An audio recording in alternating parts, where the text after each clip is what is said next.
get in line.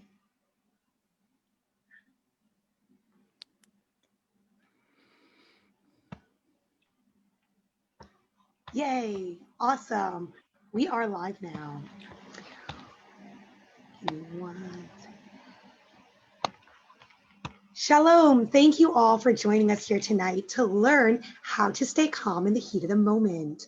For those who don't already know me, my name is Ali Wiener Avraham. I am the Jewish Education and Early Childhood Education Coordinator at the JCC of the Lehigh Valley in Allentown, Pennsylvania. I myself am a parent of 2 young children and wear plenty of hats in our community as a teacher, educator, and support for our teachers and parents within our community. Over the last few months, who am I kidding? Over the last year, I have learned a lot about myself and my children. More importantly, I have learned what I can and what I cannot tolerate. In tonight's class, we will learn how to help ourselves as parents, grandparents, or educators, and how to help our children stay calm in the heat of the moment. I'm looking forward to learning some new techniques from our 2 speakers tonight, Amanda Walker and Christina Grum. Sorry. I'm excited to introduce you to both of them. They'll each introduce themselves and tell you a little bit about their background, and then we will get started. So, Amanda, would you like to introduce yourself first? Sure. So I'm Amanda Walker. I'm a learning and development coach and parent educator. And I am the founder of Whole Brain Gym and Whole Brain Connections, where I teach families through movements how to connect the brain. And because of that, it quickly became apparent that parents really needed support at home doing the movements as well as just helping their kids. And I work specifically with families who have what I call uniquely wired kids. So these are kids who might be on the spectrum or have developmental challenges, ADHD, behavioral challenges. So I enjoy my work. I have a vibrant coaching group and a wonderful Facebook group that I get to interact with wonderful families as they're on this journey of helping their kids thrive and just be successful and confident in their life. So I have 6 kids. I from 25 down to 8. So I have been in the throes, and I've homeschooled for 20 years. So I feel like I had a lot to add during the pandemic when everybody was at home with their kids. I totally understood it. But I'm excited today to share some of the things that I discovered over the last 25 years. And some of the wonderful techniques and ways that I teach my families how to stay calm and in control when things are blowing up around them. Thank you, Ali. Thank you. Christina, would you like to introduce yourself? Sure. My name is Christina Grum, and I am the owner of Thriving Parents. So I was a classroom teacher for years. I taught in Philadelphia, I taught in Bethlehem, and then I had my own children. And that totally was a lot different than teaching other people's children, I think. My parenting journey started out very rocky. It wasn't what I expected it to be. The expectations and the reality never really met. So when our oldest was 3 and our youngest was an infant, I took some parenting classes. They were life-changing for us. They completely changed the dynamic of our family for the better, helped me feel much more calm and peaceful as a parent, as opposed to the yelling and everything was an emergency. And I loved the classes so much, I kept taking them over and over. And I think because I have a heart of a teacher, I knew that I was meant to teach these classes. So I became certified. I'm certified through 2 different organizations. One is Positive Discipline, and the other is Redirecting Children's Behavior. And so I work with parents and children and families, really all kinds of families, including grandparents, et cetera, on how to build a better connection with your family. I am so excited for what you guys are going to teach tonight. I personally have been going through a lot with my own 2 children. It's been an amazing learning curve over the last year, but I know that there is still a lot to learn. And I mean, every day is a new adventure. and I can definitely appreciate all the new advice that I'm getting every day. I know that Amanda and Christina, you guys have spoken about sharing some techniques. Who would like to go first? Amanda, you can go first. That's fine. Okay. So probably the number one thing that I desire parents and families to have is greater hope. So working with families who have really challenging children, or at least seem like that's how you would describe them, often require us to grow at a very deep level. And so when,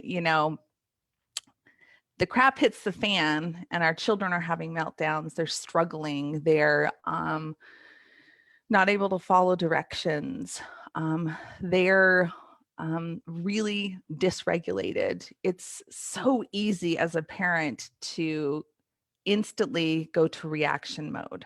One of the things that is so important to understand that I love to share with families and is that we as human beings, we co-regulate with one another. Like, we're wired for connection.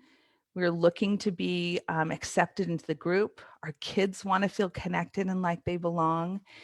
And so as we learn the skills and the tools to be able to get to a place that's calm and thoughtful, we have way more options in helping our children, in solving the problem, and in choosing the most empowering action that we can take for our kids and to teach them those same skills. And so because we co-regulate, our kids so often, especially, you can think about it right when you have a tiny baby and they're born, these babies don't know how to comfort themselves. They need us to rock them and hold them and teach them and show them what it feels like to be calm. And so the skill to be able to get calm in a really tough situation, or when our children are having a really hard time, or we're just having kind of a hard day ourselves, is really, really powerful. And it takes time. It doesn't necessarily just happen. Even if you are a naturally calm person, even if, this is something that, your feathers don't get ruffled very much. Once you have children and you have perhaps multiple children, you're tested at a level that you never knew was really possible. So that's kind of a preface to just sharing some things. And I really just wrote down a bunch of thoughts, and in hoping to have kind of a conversation even with Christina and the others, because I think that's really actually quite interesting. But one of the things for sure that I teach my families is the pause button. So we write a pause button on our hand every day, and I encourage all of my people to put a pause button on their hand. And many of the families, actually, that's one of their morning rituals, is all the kids, the mom, everybody puts a pause button on their hand as just a visual reminder that we actually have a choice and we can just stop for a moment and take a breath. And so, this kind of has a couple steps to it, and I call it pause for inspiration, because when we're in a difficult moment, when our kids are really struggling, and we haven't been through this before, like maybe they're just losing it in public, or they don't want to go to school, right? Or the school calls you and says they've been in another fight, right? This visual is to help remind you that you can push pause for inspiration and take a few breaths, right? So this is really, really simple information. This isn't anything new, but as you practice it and it becomes a part of kind of your tool belt, then when situations show up, as you practice this and you teach it to your own kids, it's something that you can rely on when things get difficult. So if I were to share the rest of the parts of this one thing that I teach, it is pause for inspiration. And I have kind of a visual that I give to my people, but you push pause and then you breathe, right? And sometimes we feel like if our kids are really having a hard time, there's no spot for me, right? There's no way I can stop, or breathe. But the reality is, as long as your child is safe, there is time for you to get inspiration, right? To know what your next right step is. And so it's kind of this 4-step process, pretty simple. Push pause, breathe, right? When we breathe, we actually oxygenate our brain so we can think, helps us get out of that fight or flight or that reaction mode so that we see more possibilities. And then I encourage people to connect, just connect with themselves. What are they feeling? What's going on? How do they want to show up? And then the last portion of it is to listen for what is your next right step. And that might mean to go take a walk, right? It might mean that your child needs to play a game or turn on some music, right? It's getting some inspiration in that moment. Simple, but really powerful. Amanda, how do you explain the pause button to smaller kids? I haven't been asked that question, but because I don't actually teach it to children, but I would assume I might say something like, this is a button that helps us to breathe, to help us to stop for a moment and listen on what feels right. Like what would feel good right now? Would hitting my brothers feel good to keep doing, right? Or would asking for what I need? Usually it's through modeling. Most of my families are modeling it. They say I have a pause button when mommy gets worried or upset and she feels like she might want to yell, then mommy pushes the pause button, right? Or teacher, because I work with lots of teachers and therapists too. Like I'm pushing the pause button right now. And so modeling is probably the most powerful way, obviously, to co-regulate as well as teach about the pause button. Right. I love that. I love it. I think it's great. I could totally see some little kids coming up too, like when you're in the heat of the moment and saying, Mommy, I'm pressing your pause button. Totally. Yeah, they do. I hear it all the time. They're like, oh, we got up this morning and we all had to put our pause button on, and what I love about that is that it's like a conscious co-regulation. Like our kids, it's like reciprocal. We're helping them, they're helping us. So it creates that connection that we're on this team together, and that mom's not perfect, right? And moms lose it, and so do kids lose it. So I just love that humanness between parent and child. Yeah. And you know what I love about kids too, is that they are so great at being the boss of other people. So for example, like whenever I want to change a habit and I'm really serious about it, I'll tell my kids. If I'm not serious about it, I won't tell them. Like at the beginning of the pandemic last year, I was like, I think I'm going to walk every day. Yeah. And then my 9-year-old, she was 9 at the time, was like, Mom, did you walk yet today? Did you walk? When are you going to walk? And I'd be like, oh my Lord. Right. So I always think little kids are like the best bosses, right? Because they don't forget things like that. And they love to tell other people what to do. And often we're not as triggered. Like if our spouse or like, you know what I mean? Like our mother told us, did you go for your walk? We'd probably get triggered. But a kid, like it just comes at us a little bit differently. Right. It really comes out of a place of love, right? They're just like, I'm just trying to help you.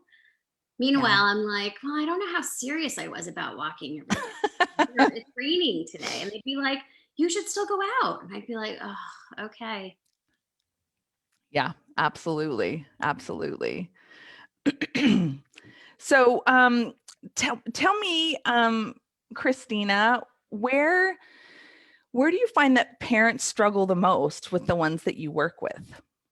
I think a lot of the parents I work with, struggle with yelling. Mm. And I think for some of us, right? So I'm in my 40s. So my parents' generation was a big generation of yellers, right? And my parents were immigrants. So they will say, we are huge yellers. Their parents were yellers. Their parents were yellers. And my dad growing up used to always say, we're just trying to do better than our parents. And that really stuck with me, And so I think about that all the time. Like, am I doing better than my parents? And I know that I am, because that's how generations, I think, kind of go on. I think yelling sometimes is an instinct or an impulse. When you study brain research, you learn about how the brain can go into fight, flight, or freeze. And so I always explain to the people that I work with that, like, if their child, like, so for example, I have 3 daughters and they were born really close in age together. Like the oldest had just turned 3, and then like a couple weeks later, the youngest was born. And I remember once our middle daughter pushed one of the other kids off of a chair. And I remember thinking, like, what is she doing? And so here's an example. Like, if she would have gone into fight, she would have been like, I didn't push her. I didn't push her. Some kids go into freeze where they just can't talk. They have that deer in headlights look, like, I don't know what you're talking about. And then there's the kids who go into flight. So they might go and hide because they've done something wrong. And so I think more often than not, that's kind of what happens to our brains when we're triggered something by our children. And I think a lot of the families that I work with go into yelling mode. And so it's interesting because you talked about the pause button, and our program does a lot with the pause button. I never thought to put it on the hand. I think that's such a fabulous idea. But I read this study that was in a journal of pediatrics that talked about starting new habits. And so if you want to stop yelling and be more calm, you have to, in that exact moment, do your desired behavior 1,000 times for it to become habit. And so when I think about that, I think, oh my gosh, that is 1,000 times that when I want to yell, I need to not yell. And so, you talk about the pause button, but I do this bracelet. So I made these bracelets, and this will show you how old it is. I'm not sure if you can see. One is really, really bright. This Oh, yeah. Very worn out. Wait, I feel like, there you go. And so when the girls were little, I had said to them, mommy is going to try her best to not yell anymore. So every time I want to yell, I'm going to touch my bracelet. So I would just put my hand on it. And so they would sometimes come up to me and be like, you look like you're going to yell, so I'll touch your bracelet for you. Like, okay, thank you. And so it was funny. I was talking to my 14-year-old today, and I was like, do you think I yell? And she was like, only when we can't hear you, like if they're upstairs or outside. She's like, you don't ever yell when you're angry. And I was surprised to hear that, because when they were younger, I yelled all the time. And I remember thinking, oh my God, I'm going to ruin these kids, right? Like, I'm going to like make them, be yellers, or just, teaching them to ignore me or whatever. And so, so I use the bracelet. And so every once in a while, I'll switch to a new one, and I give them out to people who take my classes. But I kind of love this old worn out one, because I feel like it's earned the wear and tear. Yeah. I like that a lot. There was another thing that I was thinking about earlier, because my kids used to have a really hard time with bedtime. And I think I was thinking about this because of something I had seen somebody write on Facebook about their child having a hard time at bedtime. And when I feel like bedtime is the time that I was never calm. I think once I made it to bedtime, I was kind of like, let's get the show on the road, right? Like, let's shut everything down. I don't want to have to think about everybody else and be the organizer. And so that was kind of where I would lose my patience the most. And so one thing I teach our families is to, wherever you feel like you're the least calm, I have people put baby pictures of their kids. And so I used to take pictures and hang them all over the hall of my kids when they were like teeny tiny, because then as I would get frustrated, I'd be like, oh my gosh, do you remember how much you wanted these children? Do you remember, like, kind of center me? Do you know what I mean? Like cute Yeah. little pictures of like them kissing, like, and I'd be like, okay, like they're just children. They just want to be loved, Yeah. right? That's it. And so that would help give me that patience I needed to get over that hump. I mean, it still happens, right? Where I'm kind of like going crazy and I'm like, can you please just get into bed? But I felt like that really helped when I had so many little kids and I was just Yeah. like dying for 10 minutes to myself. Yeah, that's a great thing to have. You know, I have similar things, kind of like little posters or signs, right? Things that just remind me those shifts that I want to continue to make, you know, and I wrote some of them down. And especially working with uniquely wired kids, where it's not necessarily just, you know, disobedience. It's like kids who have a hard time and just don't even have some of those skills for, you know, frustration tolerance or problem solving, you know, just those things, those skills that, you know, they're older. You think they should already have those skills, but we're realizing they don't have those skills yet. So how can we help them learn those skills? And so just different things that I would write down or put up, like misbehavior is stress behavior, right? Like my kid's not trying to give me a hard time, they're having a hard time, right? So just these things of going, okay, hold on for just a minute. What if my child needs my help right now rather than me hollering at them, right? How can I see the situation with different eyes, with more curiosity rather than judgment, like just assuming my kid doesn't want to do it? Maybe they can't yet, right?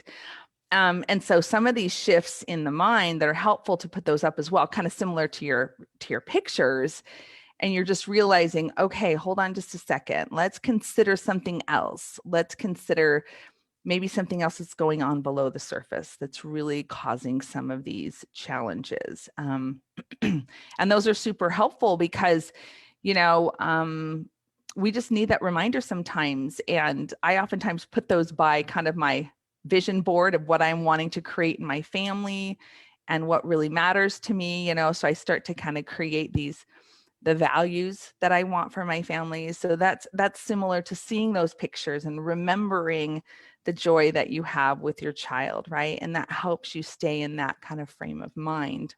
Right. I love that. And so, real quick, are you familiar with this book? Have you ever seen this book? No, but I just saw it on your website today. Yeah. So this is just for the people who like when you study child development, like Amanda and I probably know a lot more than like my neighbor, right? Because that's not what they do.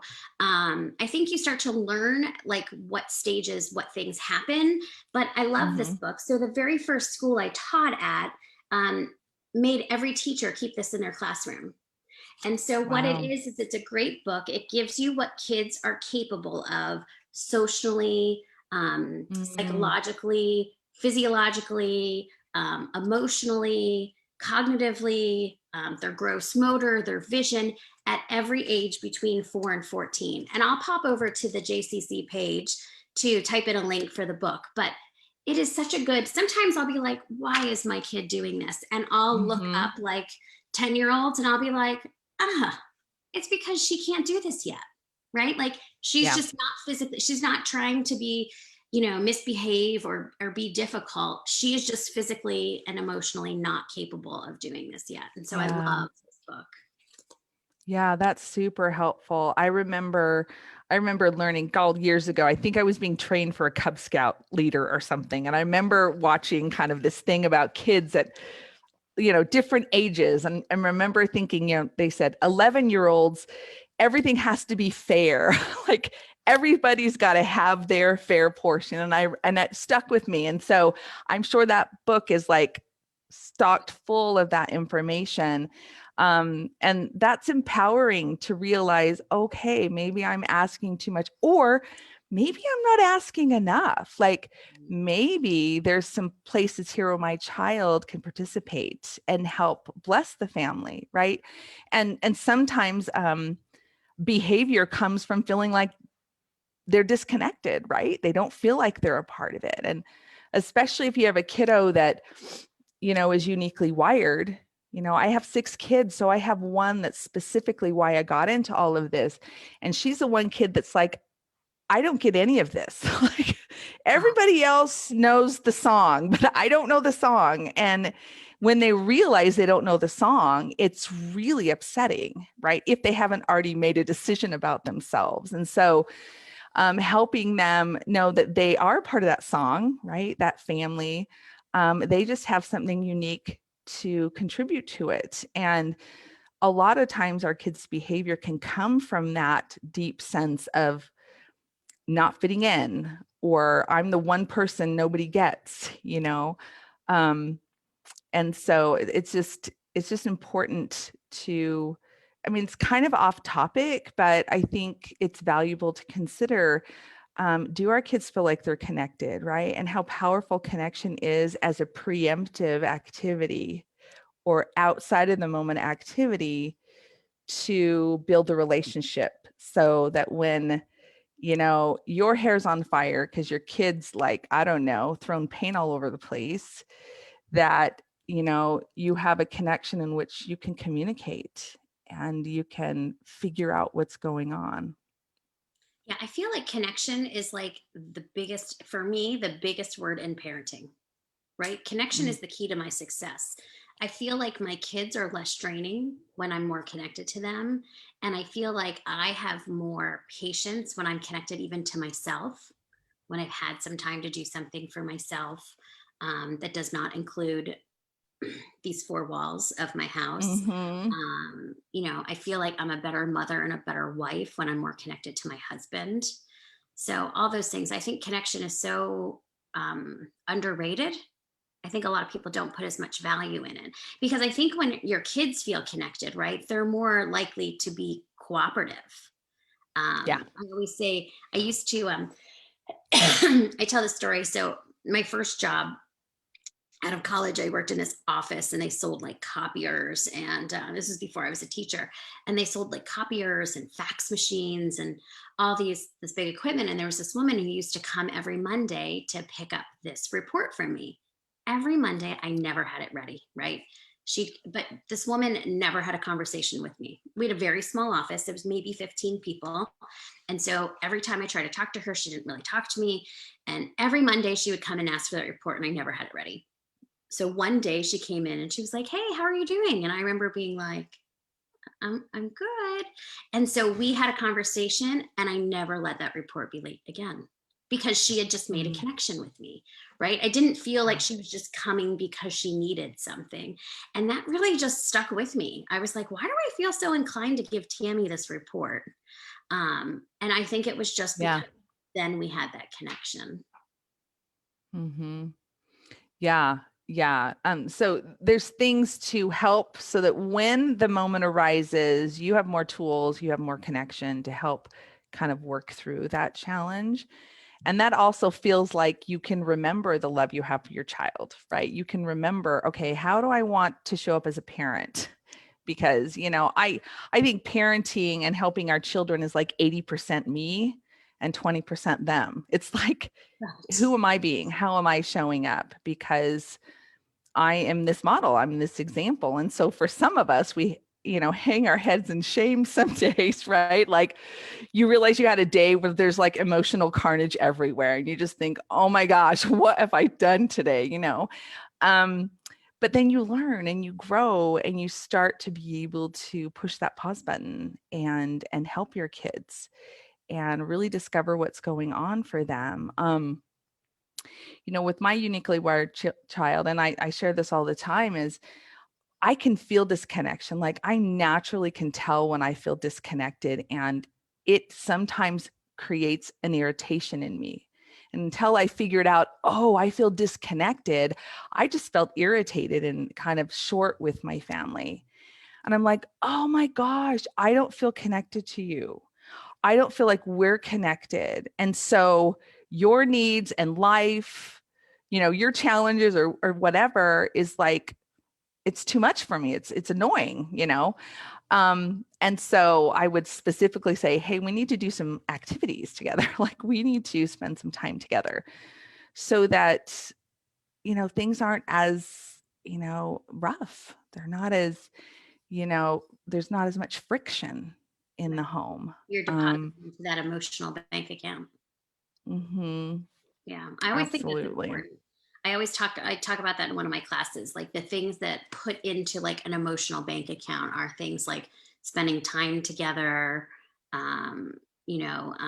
complimenting each other, or, even just focusing on each other. I always find that a lot of people, myself included, sometimes that your kid only sees this, right? Like the other day, I was Mhm. putting Caroline to bed and I was looking at the weather, right? She had no idea that I was looking at the weather, but I was looking at the weather to see if we could go somewhere this weekend, right? And she was like, Mom, your phone is in my face. And I was like, oh, you're totally right. And it's not that I intended to put my phone in her face, right? But then I Yeah. think back, like my parents never did that, right? Because they didn't have phones. And so that whole connection, I just think like a whole generation of kids is being put to bed with a cell phone nearby. Yeah. And sometimes I think about that and I'm like, wow, this is so vastly different from how I'd want it to be. So now I'm trying to leave my phone in my bedroom, but it's hard too, because sometimes they'll be like, what are we doing tomorrow? And I'll be like, I don't know. I don't have my calendar, right? Because my calendar is on my phone. Mhm. So Yep. it's tricky to connect in different ways. Yeah, it's true. So I have a question for you guys. Yeah.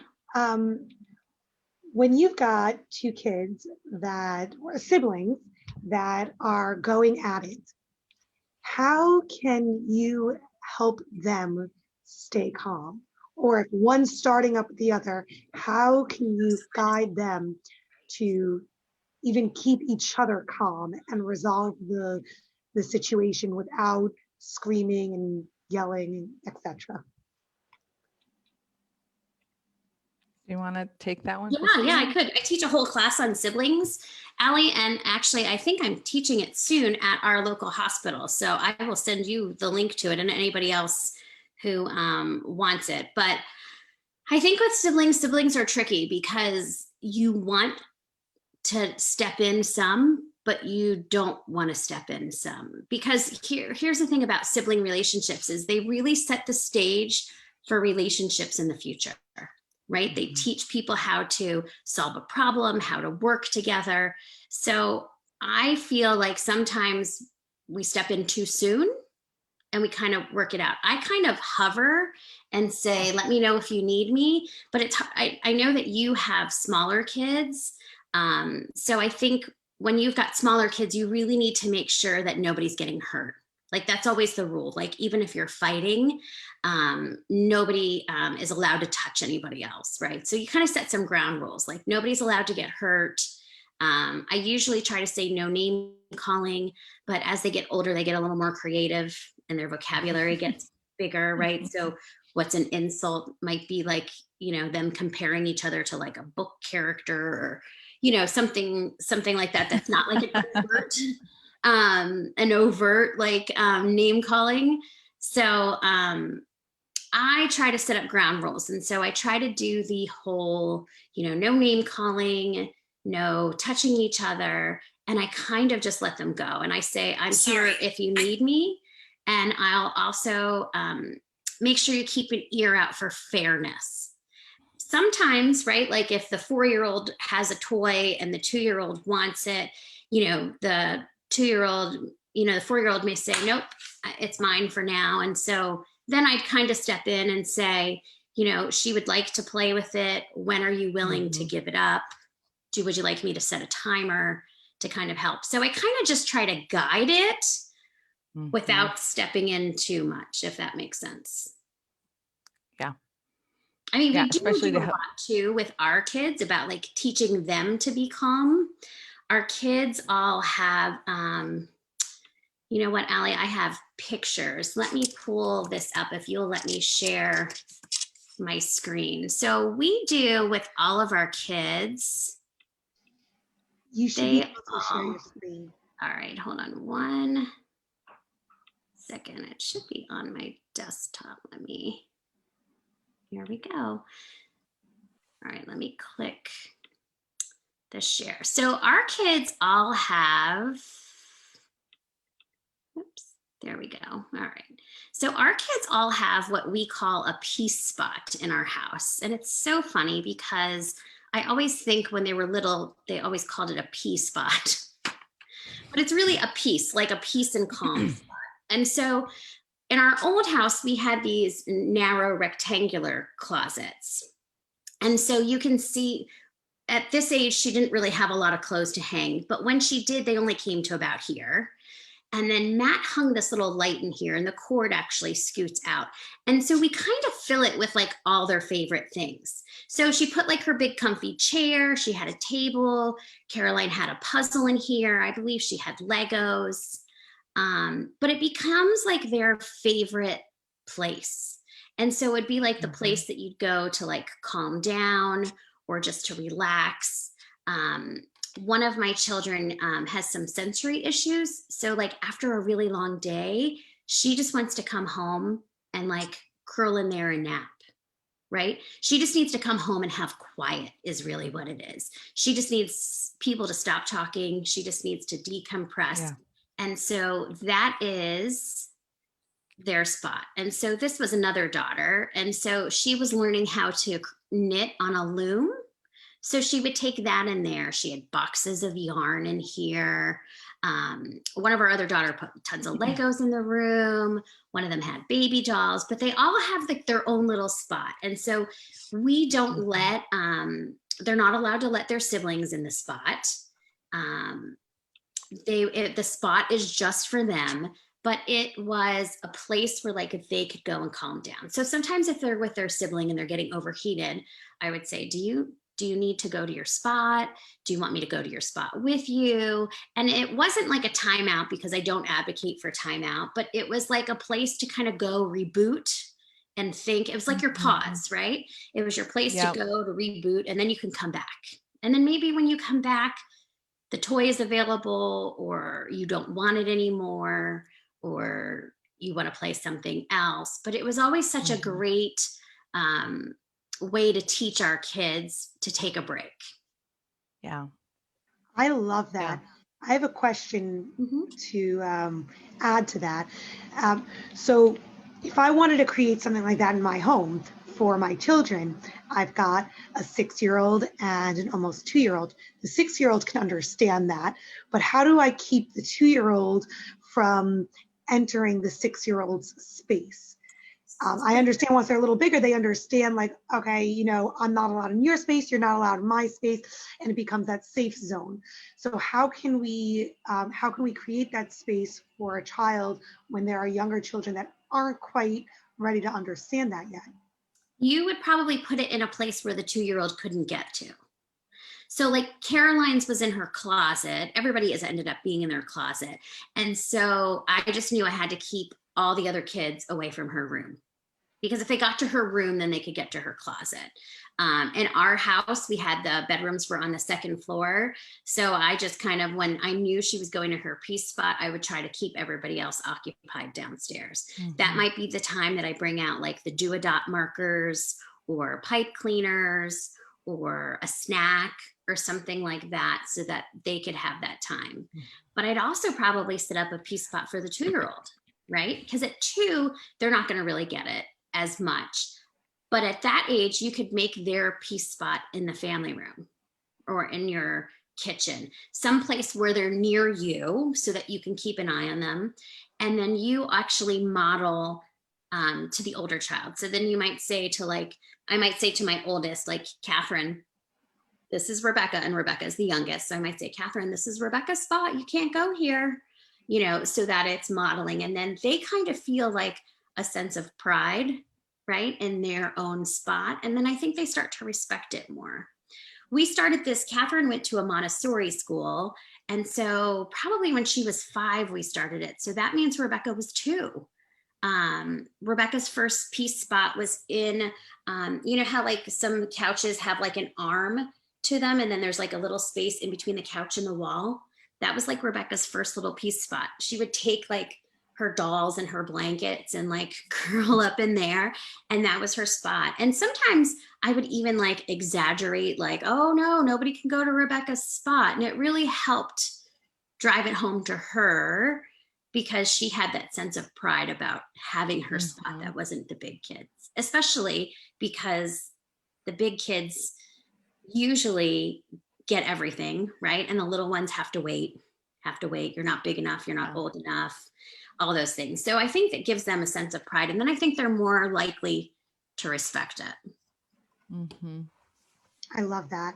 I can't wait to implement that in our home. Yeah. And so here's how I introduced it, because this is something that I was going to talk about, because I think teaching your kids how to recharge is such a good skill, right? I don't think I learned it until I was in my 20s. So we have this leather chair in our house that is like my favorite chair. So when they were really little, I remember I used to say, mommy's going to go sit in this chair. I just feel like I need to take a break. I have too many things in my mind or going on. And so I'm going to go sit here for, like, the first day I was like, I'm going to go sit here for 5 minutes. And then I will be back. And then they would be like, okay. And so what happens is all the kids follow you and they sit. And so if they're trying to talk, I'd be like, remember, mommy said 5 minutes. I'm setting a timer. So when my timer goes off, then you can talk. And the first few days, you'll be lucky if you make it a minute, right? And then the next day, a minute. Yeah. And then the next day, 2 minutes, right? Then you might get 5, then you might get 3, then you might get 1 again, because they're learning. And so by doing it, even though 1 minute isn't a lot of time, 1 minute builds, right? And you're setting that habit up for it. And so then once I remember I used to just go there like every day just to go. And I love to read. So sometimes I would take a book, and then I found that they were coming and doing it with me. They would come and bring a book, or they would come and bring like a clipboard with a piece of paper, and they would still stay there, but quietly, right? And so then we introduced having their own spot, but they had seen me kind of do it and sit there and, and relax. And it's funny because sometimes if I got angry, they'd be like, do you need to go to your peace spot? And I'd be like, that's exactly what I need, right? Because it's not like a punishment. It's just I just need to sit, right? And we would make sure that everybody's spot was filled with their favorite things, so they still had access to like what they liked most. And for a 6-year-old, it's probably a great place to take Legos if the little one's not allowed to go, because then they won't take things apart and stuff like that. So it was just a lot of building blocks. Yeah. That's a wonderful idea. I know we talk a lot about, kind of sensory corners, and Gail's mentioning that down in the chat, kids who struggle with sensory things, and some kids just need to have their own space, and even almost like a cave sometimes, right? Kind of like the side, like your couch up against the wall, where they feel protected, where they feel like, okay, I can relax and not, my older brother or sister is going to run up and tickle me, right? Or grab me or something like that. So it's a really wonderful thing. I know these days there's a lot of, kind of like time in corners, right? Which is very similar to that too, right? Where you say, let's go take a time in, let's do something that we enjoy. And as you call it, recharging. And to model that for our kids, because we're going to show up as better parents as we do that ourselves, right? We're going to be able to stay calm in the moment when we care for our own selves, and we have more to offer, right? We have more brain power and patience because, we filled our cup first. And so it's really powerful to teach them those same skills, and where they can recognize it and go, oh yeah, I need to, I don't have to blow up and be angry at my sister so I can take a break. I can just go, I think I'm going to take a break because I feel like I might say something I don't want to, And really. I always try to, like, when those situations are over, I always try to, like, I'm a processor, so I like to think things through, but you have to remember that I think as a parent, you need to process out loud, because that's the modeling that they need, right? So I would get out of like my chair and I'd be like, whew, it felt really good to just sit and read, or it just felt good to just sit there and do nothing. Now I feel like I could go do more things, or I feel like I can get more stuff done, or, now I have time that I can play with you. But I think that modeling is so important for them to kind of like finally get the final pieces of like the outcome. Yeah. Yeah. I agree with everything you guys are saying, but I was also going to suggest that I know I like to, I guess I call it script for my kids sometimes, and not just for my kids at home, but also in our center when our kids get a little heated and frustrated. A kid takes a toy and they want it, so they try and grab it back. And you know how the back and forth always ends up someone's upset or someone inevitably gets hurt. So I like to sometimes jump in right at that moment and script to them what to say to the other child, because nobody's ever told them. We all think that staying calm when we're frustrated is something that'll come naturally to us, but I don't think so, especially if we grow up with parents that screamed, or just, no one didn't express their emotions that much. So I love the idea of just giving them the words. Susie, that really makes me frustrated when you take my toy without asking me. And then I would say to Susie, Susie, now you tell your friends, oh, I'm sorry, can I have it when you're done? And this way they learn the words to use during that intense moment. Do you guys have any other keywords or any other suggestions for the in the moment where the heat is starting to build up? You see the two kids getting there, or parent and child, siblings, where they're getting to that point. You can see it happening, but before the explosion happens, are there any keywords or things to just help them bring it back down? Mm-hmm. Well, I know I teach some phrases that really honestly help the parent stay in a curious place. And it also diffuses a lot of times the situations. Like phrases like, I notice that you guys are feeling frustrated, right? Or I notice that you're both pulling on that blanket, right? Or I see that this is difficult right now. What can I do to help you, right? Or, um, I notice, I see, I wonder if this would be helpful, right? So some of that phrasing, and I know that Allie, you've heard that before, helping you as the adult or teacher to stay in a curious place, and it keeps communication open, right? Because it seems more interested and curious and not accusatory or things of that nature. And I think in that moment, you're naturally going to feel like, I know how this could go well, and I can help guide this, right? It's not solving it. It's like walking through with them, right? Creating that support as they kind of navigate that situation. So those were my thoughts. Yeah, I would say the same exact things. And I definitely, sometimes even after the fact, I'll even say, like, what do you wish you would have said? Or Mm-hmm. what do you wish they would have said or done? Yeah, I Or like what that. will you do next time? Right. I think a lot of times in the heat of the moment, it's not the right time to talk about something because they're still in that state of anxiety. Their brain is feeling like, literally it's feeling like danger, that it causes them anxiety. So it's Mm-hmm. always good, like I always sit down with my kids after and say, well, what do you think you would do differently next time? And sometimes they're like, nothing, I'm good, right? And sometimes Mm-hmm. really they shouldn't have done anything different, right? But sometimes it could just be something as simple as, well, I could have asked for it instead of grabbing it. And Mm-hmm. sometimes it gives them time to reflect, and they might not have anything, but I feel like kids are processors too. Like they may think of it like in 20 minutes. They might be like, oh my gosh, I just realized like I should Mm-hmm. have done this. And I think it's hard because you don't want to be accusatory. Amanda, you were right. Like, because I think that feels threatening for them. And you want them to feel like you're their safe place because you Mm-hmm. want them to come to you when they're in trouble or they need help.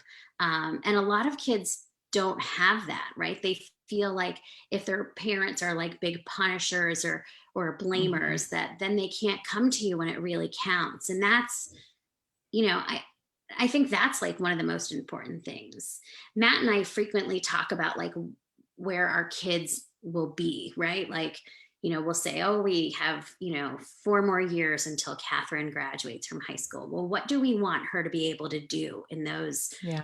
4 years when she leaves? And Amanda, this is probably, I mean, you have children who are 25, so you probably all the time. So I'm always like, okay, what are the steps that we need to take between now and then? Because we can't get her to 18 and then be like, okay, here you go. Here's all the things that you need to do, right? So you have to take those baby steps. And so I think a lot of times that processing and teaching them to reflect really helps them grow in a different way, socially and emotionally, that will make them much more aware. Yeah. Well, and when anybody feels safe, they're actually going to have more access to their higher level thinking. So they're going to start seeing things differently. They're going to go, oh, maybe they didn't mean that, or oh, maybe I could share. Right. So when we show up calm, it just helps everything go better. Right. Everybody gets to participate at a higher level instead of just being reactionary. So I had a couple things. I had an experience just in the last few weeks. My uniquely wired daughter is 15 and a half. So we're talking teenager and lots of learning disabilities, just really, really struggled, didn't read really, and still doesn't like to read until she was about 13. Like it just was beyond what she was willing to figure out and do. And that's partly why she's in public school now, because I just couldn't figure it out with this one. But we were in the kitchen and she can become reactionary very quickly. Like she gets triggered super quickly. And that's through patterning, right? And just life and how she experiences life and stuff. And as I practice with her being curious, using some of those thoughts of, hey, you seem really upset, or hey, are you okay? Like when she's saying stuff to me where I could be offended or be like, that's disrespectful and you need to learn respect, right? I'd just be like, instead of taking it personally, because it's really not about me, it's about what they're going through. So I was just like, hey, are you doing okay? Yeah, I'm okay. I'm sorry I said that, right? Because you disarm the situation. You're not protecting yourself. You're not blaming. You're not like pushing back that same energy. And so just a few weeks later, like she came in, she said something, and then she caught herself. She was like, sorry, I was impatient about that. I'm just worried about this. Like the fact that she could communicate that was like, oh, yeah, it's totally. Now, all my other kids did it naturally. Like they figured it all out. But for her, all of those kind of connections, she's always been about 3 years behind, right? So you just think, oh, this kid should already know how to do this. And that's what causes some of that frustration when they're going at it. And you're like, you should know better, right? That whole feeling. And the reality is they're in a situation because they don't know how to do it differently in that moment. So how can we help? And learning to find the ways that we can be calm and we can see it as not an assault of our parenting, right? But as really reaching out for help, saying, I don't know how to do this very well, right? I need some support and some help in this. And if you make that little bit of a shift, which doesn't always happen, but when you make that shift, you're able to help things go right, like help them go better.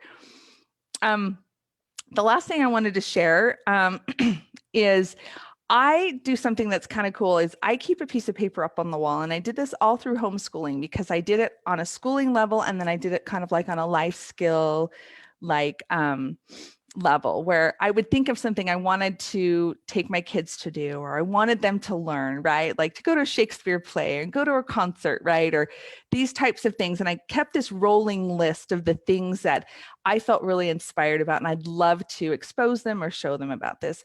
I did the same thing with skills, right? With relationship building. And I kept this running list visually for years in like my bathroom. slash bedroom. Like I would look at that and go, oh, that's what I'm going for, right? Like, how's that one going with this kid? And so keeping it in the forefront, because it's when you were talking to your husband about what you wanted your kids to know, like when they move out of the house, that triggered me and going, I love this. And so it's not just in a journal, it's physically out going, this is what I'm going for. This is what I value, and seeing that consistently helps me show up and helps me teach my kids the things that really, really are important. I think that's such a great idea, especially because I was just thinking, like, I'm sure my internal list is not the same as Matt's. Yeah. Right? He's probably thinking Mm-hmm. more of like financial literacy. Meanwhile, I'm probably thinking about like being a better person in the community. You know what I mean? Like we probably have totally, that's a good idea. I like that idea. Yeah. Well, and the other thing that can do is that can give you ideas to do activities as family, like learning to change the oil or to check your oil, right? Like little things that are just life things. You could be like, hey, we're going to learn how to change a tire tonight. Then we're going to go get ice cream, right? It's like an off the wall kind of kooky activity, but it's like, kids will be like, I'm so glad I know how to jack up a car, right? Well, obviously it's not for your 2-year-old, Ashira, but some of these things that seem really kind of mundane, even teaching laundry skills, and then we're going to go have pizza, right? Like you can make those things just be fun. And one of the things that I feel is so powerful is just having a weekly family activity, something that you do, whether it's in the home or outside of the home, that no matter what's going on, no matter how kids maybe are struggling or maybe lost some privileges here, that they always get to do that activity because they're a part of the family, right? So even if one's really struggling with something, they're always a part of that family, right? So they're not excluded from that. And I learned that from a friend of mine who fostered a lot of kids, like really troubled kids. And it was like all week long, they're like, lighting stuff on fire, metaphorically all over the place. And they're like, okay, we have to be constantly, on top of this kid, but every week we go roller skating, right? Or we go out to dinner. And these kids know no matter what happens, you belong in this family. You belong to us, Yeah, you're important. Yeah. Oh, I love that. That's good. We do that. We usually do Fridays. I think Fridays. We usually do like a movie or a board game, but my kids are boycotting board games right now because we've played so many. So they're like, we are taking a break. And I was like, really? But we could play Ticket to Ride in like 20 minutes. And they're like, no. Yeah. Like, okay. We love board games in this house, and I feel like we need to find board games that a 2-year-old can play too, because she wants to get in on it. It does cause a little frustration when she tries to take all the pieces from Monopoly because she wants to be playing and she just doesn't know what she's doing. But we're looking into more friendly games that both the 2-year-old and the 6-year-olds can start to play together. Before I forget, while I was asking my question, it triggered something to remind me of the penguin. I know that sounds silly, but maybe Amanda, that reminds you of what I'm talking about, because I learned a little while back that sometimes when the moment is building up, you just got to do something silly to break the tension. Yes. So so I'm asking the question, and all of a sudden in the back of my mind, I'm like, the penguin, to walk around like a penguin. I don't know the penguin story. I learned it from a friend. She was telling us how there was just a buildup of heat and with her kids, and she was like, you know what? I'm just gonna walk around like a penguin, and she did, and it broke the tension. And after she told me that story, the next night I did it, and my kids were like, no, mommy, don't do that. But it broke the tension and everyone stopped what they were doing. I have even done it in a classroom where I had 17 kids that were just, not ready for circle time. They were just, just building up the energy in all sorts of ways. This is my seat. This is my seat. It was going on and on. And I just got up in the middle of the room and I just started waddling around the carpet. And within 3 seconds, there was silence because it was so silly. They didn't know what to do. And it definitely brought the tension back down. Yeah. So I just wanted to Yeah, share that that.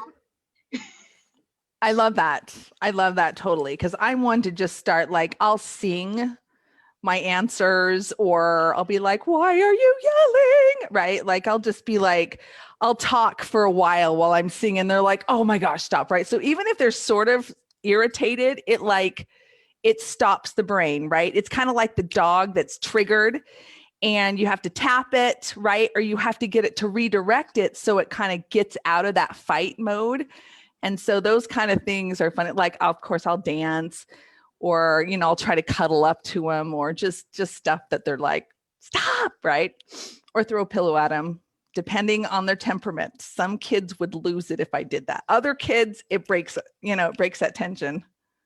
Gail, that reminds me of your question that you posted on the page about kids who are like, you can't make me do this. Because sometimes when you do something like that, like unexpected, I feel like kids kind of like their brain kind of gets stuck, right? They get so focused on, I will not do this. Yeah. And so sometimes if you do something like really unexpected, they start to just like, it kind of shifts them. So they have to, I was kind of like toggling a light, right? Like you just give it a little toggle and sometimes it'll just pop right on. I love to tell this story. So our daughter, when she was little, she was like, I'm not taking a bath and you can't make me.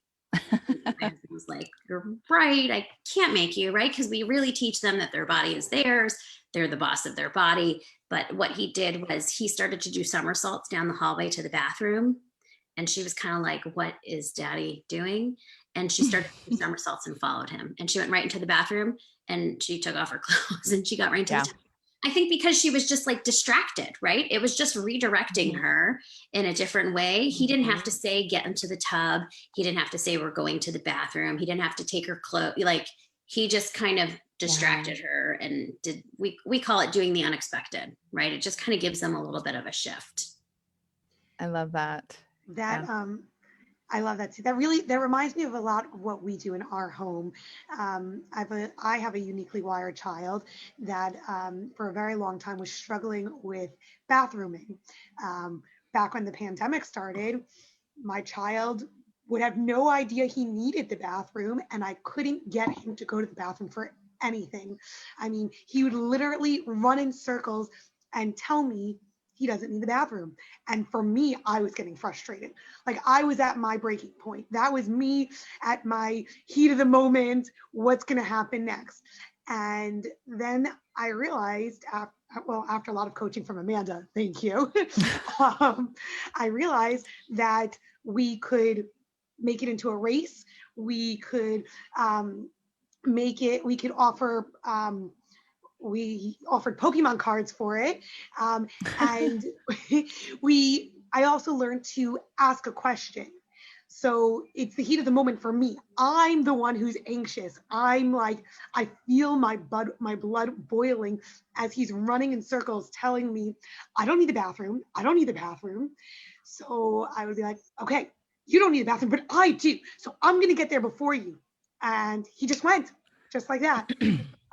Or if he's like, I'm not hungry. I'm like, okay, you're not hungry, but I am. So I'm going to get to the fridge before you because I want the last hamburger that's in there. And it really helped to change things, making things funny into a race, doing weird things to get to the bathroom, whether it's for bathrooming or for getting into the bathtub or the shower. But just silly things, and questioning the brain was a big thing that really helped us in the heat of the moment, kind of to make my son freeze and stop. He could be mid tug of war with his sister and I'd be like, hey, where did that come from? I mean, I knew where it came from, but he had to stop and think like, I don't know. where did it come from? And then his brain is off to like, oh, did we buy it? Did it come from a store? Where was it made? So things that are totally far from what's actually happening in the moment. And it's just brought the whole situation down. Mhm. Christina, I like that. At making animal faces and sounds, Oh, all that fun stuff at home. That's actually, I think, how I survived our toddler years was animal faces, sounds like, how do you think an elephant would brush their teeth? How do you think, and so they would be like, oh, they would totally do it like this. And so I really think that I survived on animals when they were all little. Yeah. Well, and finding, your son, Allie, is very intelligent and is a processor and is like, in his brain. And so discovering what helps each one of our kids is kind of a trial and error type thing, right? Like I was saying, one of my kids, like I could slap their butt or throw a pillow at them and it would break the tension. My uniquely wired child, that does not work at all, right? But figuring out what helps your child shift, right? And get to a place where they can make new choices is, it's a discovery process for sure. I wanted to share one more thing with you guys because it's already 9 o'clock. The time just flew by.